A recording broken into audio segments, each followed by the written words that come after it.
coming up. It's putting the patient on a life support system here, which is giving it oxygen. He's not talking about a hospital patient. Instead, this Maryland man is focused on saving the Chesapeake Bay. We'll show you how. There's another kind of pest lurking. This one is creating a whole lot more trouble right here in our own backyard. A recent survey finds pollution has turned about 1/3 of the Chesapeake Bay into a dead zone. Fox 5's Patrick McGrath reports on one man's innovative idea that could breathe a breath of fresh air into the bay. These are hard times for Chesapeake Bay watermen. With nitrogen and phosphorus pollution depleting the oxygen in bay waters, crabs and fish are harder to come by. But Parish Creek on the Shadyside Peninsula of Anne Arundel County may be an exception. There is anecdotal evidence that crabbing and fishing have picked up there recently. Fish are going to go where oxygen is, where good water, good quality water is, and they're finding that more and more here in Parish Creek than perhaps other creeks in the bay. If that is true, Adam Hewison may be responsible for it. He has built a 22-foot windmill on the grounds of Discovery Village, the Bay Learning Center he operates. Behind the 10-foot in diameter windmill blades is an air compressor. It forces air that is 21% oxygen through tubes to the bottom of Parish Creek.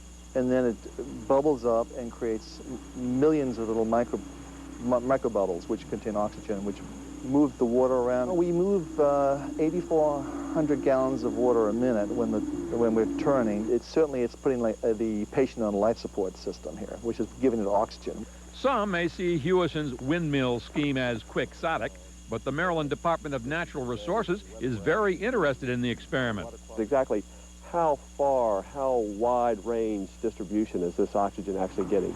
The larger area that it provides oxygen to, the larger benefit that we're going to see. People move to the water for the beautiful views, and many would not be thrilled to see whirring windmills in this natural setting. But Hewison says his windmill is just a dramatic symbol for a broader vision. A waterfront property owner could use his household electricity, not a windmill, to power an air compressor and pump oxygen into the water for a startup cost under $1,000. My big game plan, Pat, is to convince 5,000 homeowners on the water to do this, and we can clean up 10 square miles of the bay. Hewison may seem like Don Quixote to some, but a Maryland legislator says if the experiment shows promise, he will introduce a bill to give tax credits to those who pump oxygen into bay waters with or without a windmill. From Shadyside, Patrick McGrath, Fox 5 News. Hewison does admit homeowners who would power their air compressor with household electricity would see about a $20 a month increase in their electric bill. Go ahead. I'm Stacey Cohan. How much is the health of the bay worth to you? Politicians say it could cost billions to clean up the bay, but one Maryland man says it's as free as the wind. I'll explain. You're watching 9 News Tonight. Well, sometimes it's not a government group or even organized environmentalists that are making waves on the bay. Stacey Cohan with the story of one man's mission to clean up the water, one gust at a time. Wind and water, some of Mother Nature's most basic elements. And what if one could save the other? It's the dream of Adam Hewison, a futures trader that founded an environmental learning center called Discovery Village, but may soon be best known as the bay's Don Quixote. I just got frustrated. I just read all the reports, all the things that weren't happening. Everyone knows what the problems are with the bay, but no one's really doing anything. And this is what Hewison did. He built a windmill on the water's edge. Although on this day the breeze was just under the 5 miles an hour needed to turn the blades, on most days it uses wind to pump oxygen into the water. In reality, it's just like a fish tank. Bill Curry's worked the water over 40 years. I've seen it go completely downhill. He's had a first-rate view of Adam's bladed creation. When I come by, I see it out here. I see it right in the water here. I see it pumping.